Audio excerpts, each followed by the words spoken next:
Hey, what is up guys, this is Sleet, and in this fun run video I'll be chasing after the Merciful End build, but with the Zeus shield.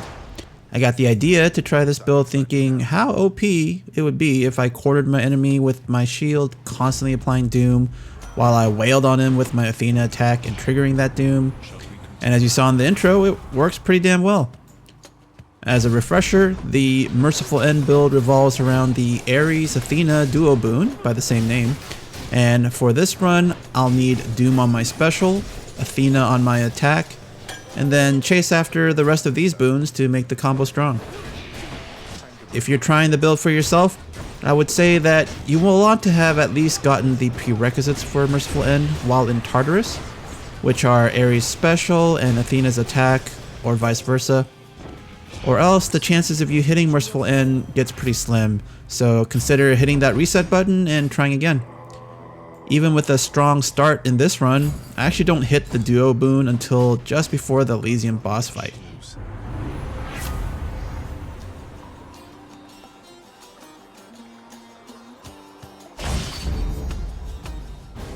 Now let me say a couple words on the Zeus shield. When I was still a beginner, I kept avoiding this weapon aspect because it was too complicated to use actually. How to properly throw your shield, keeping track of where it is spinning, and waiting for it to return were all too much to handle. Flip back to the present, now it's probably my favorite shield aspect precisely because of its complexity. And while I certainly haven't mastered all the techniques, I find it to be an incredibly versatile weapon aspect that opens itself to many variations of play.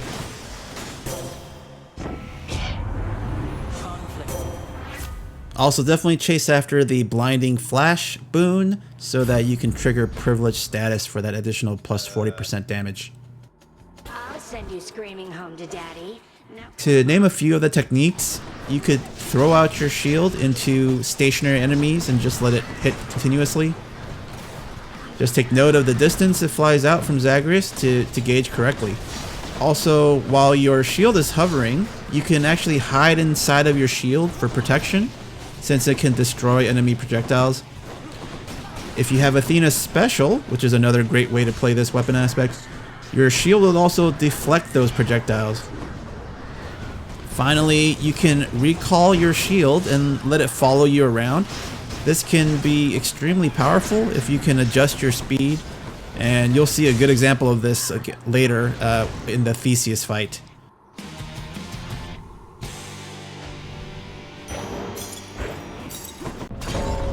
Thanatos. It's been a little while, hasn't it? Thought I might stop by.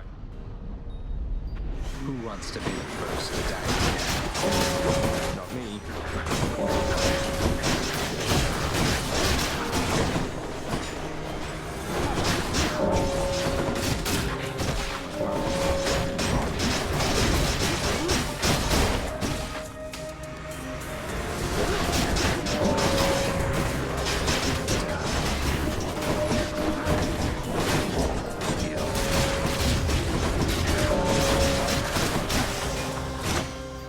It's been a pleasure.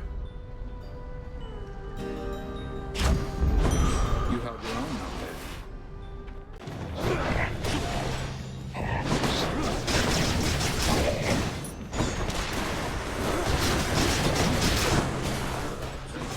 In addition to Ares, Athena, Aphrodite, I wanted my fourth god to be Artemis, precisely for her pressure points, which I get here, to unlock my damage potential. And as you'll see later, I could definitely hit well above 1,000 chunking bosses precisely because of that. Your message?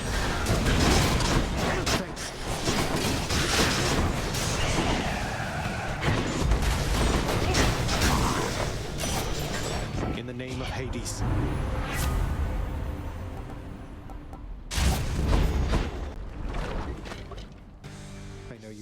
So I think this Lerny fight would be a good example of how to properly position the Zeus shield.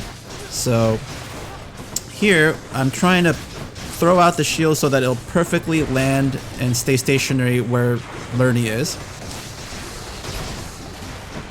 And then for the smaller guys, especially the ones that are hiding out in the lava and you can't really hit them in melee range, I throw out the shield, so again, to be perfectly aligned where it is stationary. And it's great for against Lerny, especially when he's doing the ground pound, so since you will be nowhere near its range.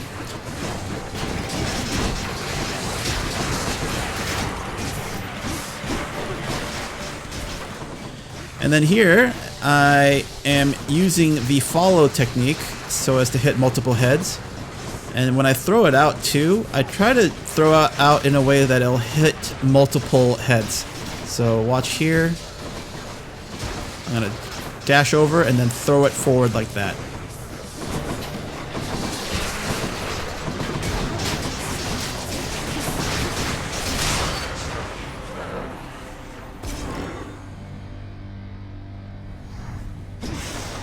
Enough.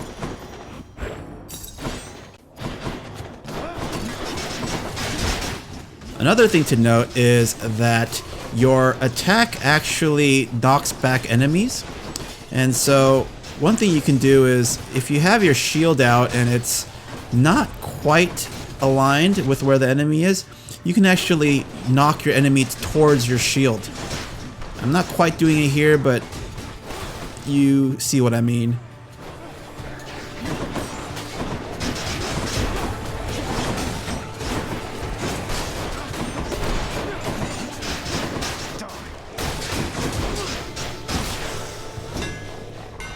I actually had a hard time deciding between Explosive Return and Empowering Flight, since both are pretty good and used pretty often here.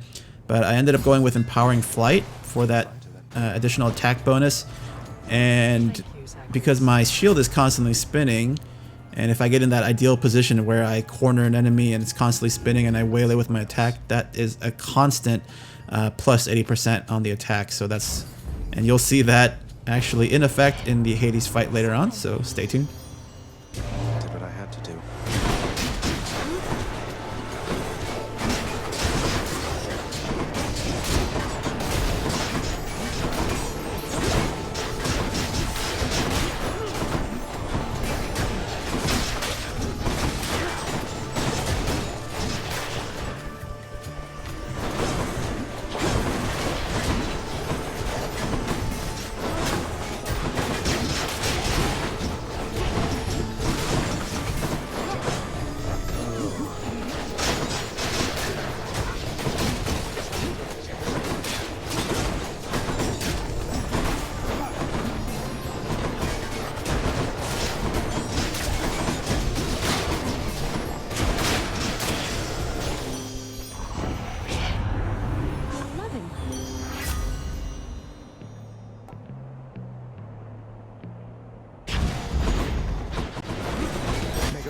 What a mess. Thanks.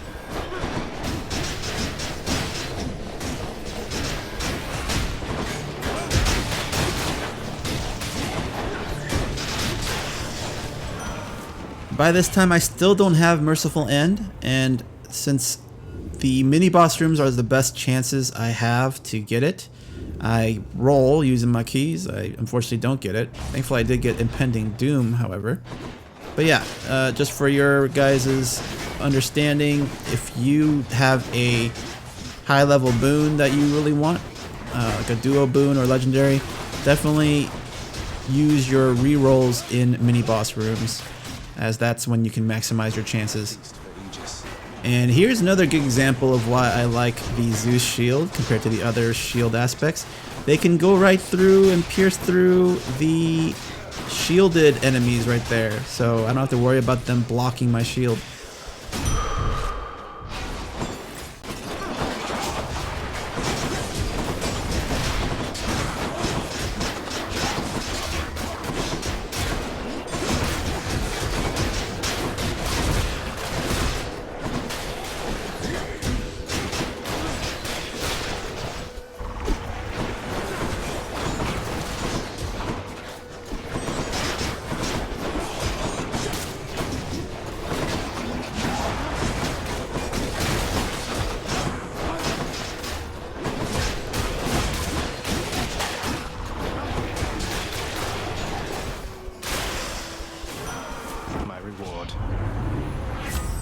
So here's a question for you guys. How does Curse of Longing interact with Merciful End? So Curse of Longing will actually extend your doom, right? It will continuously apply doom if your enemy is weak. Then if you trigger Merciful End, do you just cut off that Curse of Longing short? Or does the Merciful End actually trigger all of the additional Curse of Longing doom damage too? I have a feeling it's the latter, just because of how much damage I end up doing later on, but yeah, I will defer to you guys. Let me know what you think in the comments.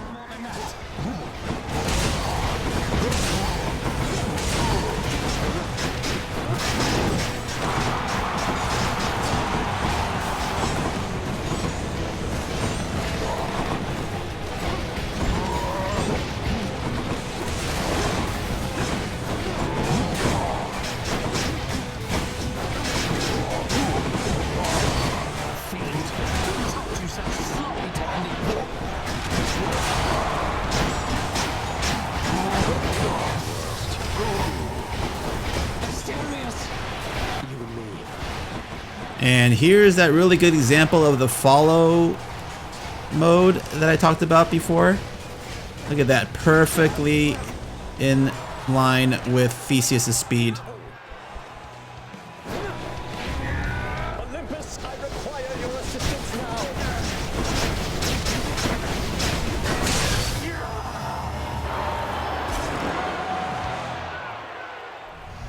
That ought to make Theseus shut it for a bit. Hello, supportive shade.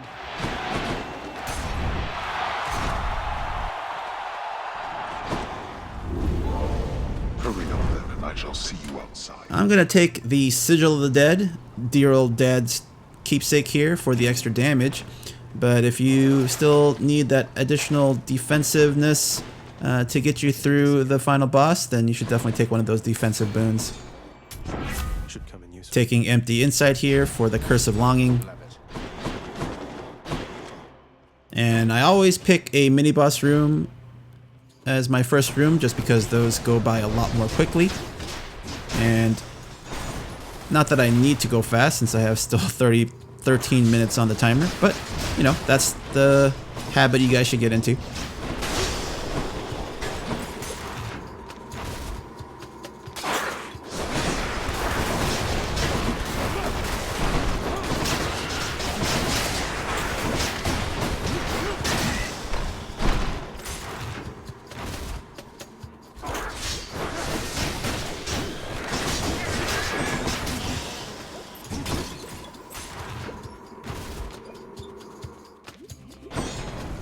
Blasted place again.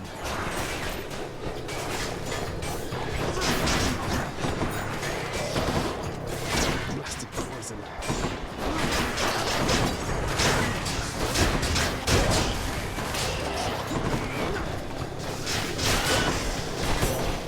Goddess Athena.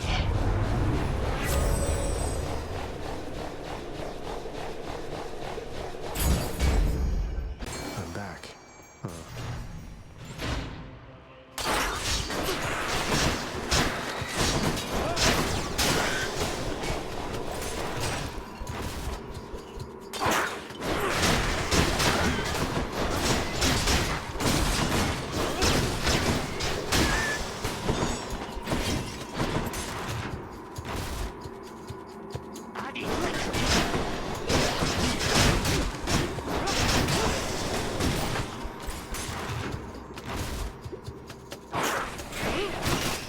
The Little Rats is the perfect example of when to use your shield as a protective barrier. Boom. No effort whatsoever.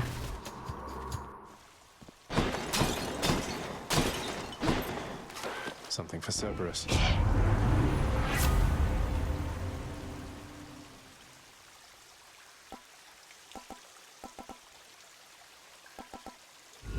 Hey, got anything else?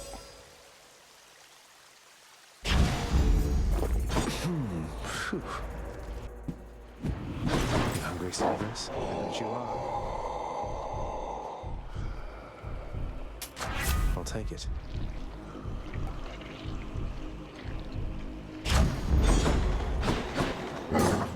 prince compels the multi-headed hound to let him. Thank you, boy.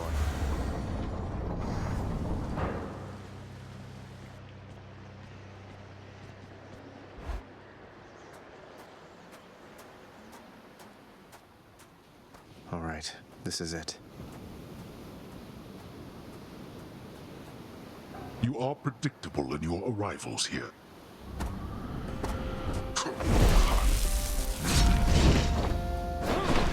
Darkness.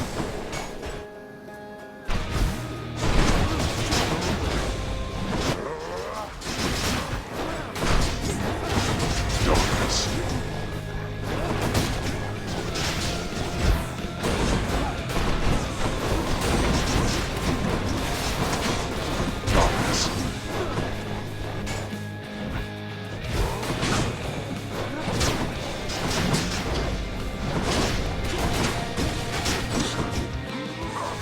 Wretches, and fight with the ferocity with which you once clung to your meager lives.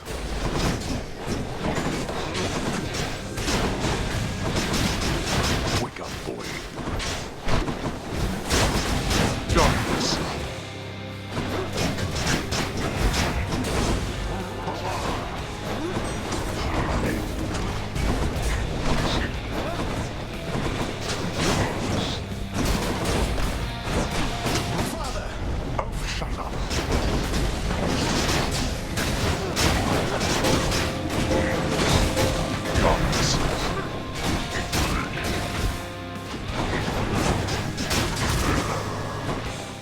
So watch this. This is the whole reason I wanted to try this build. So I'm sending the shield in, and I get to wallop him with my attack, triggering Merciful End. Does a fair amount of damage, I would say. But just wait a couple more seconds, and we'll get to see the more powerful version while I have Dad's keepsake on.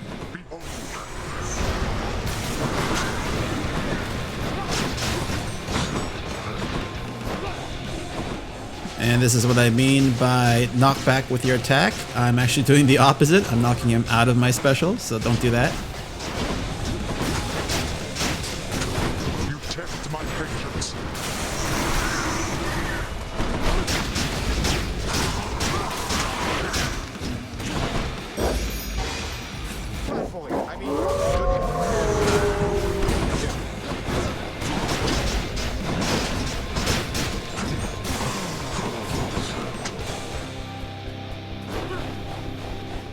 Alright, this is it. This is it. Check out the damage.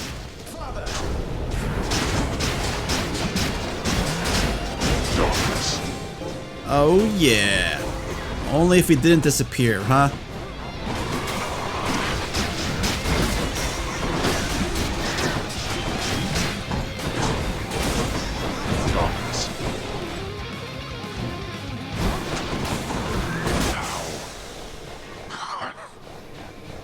I must admit, you've learned something.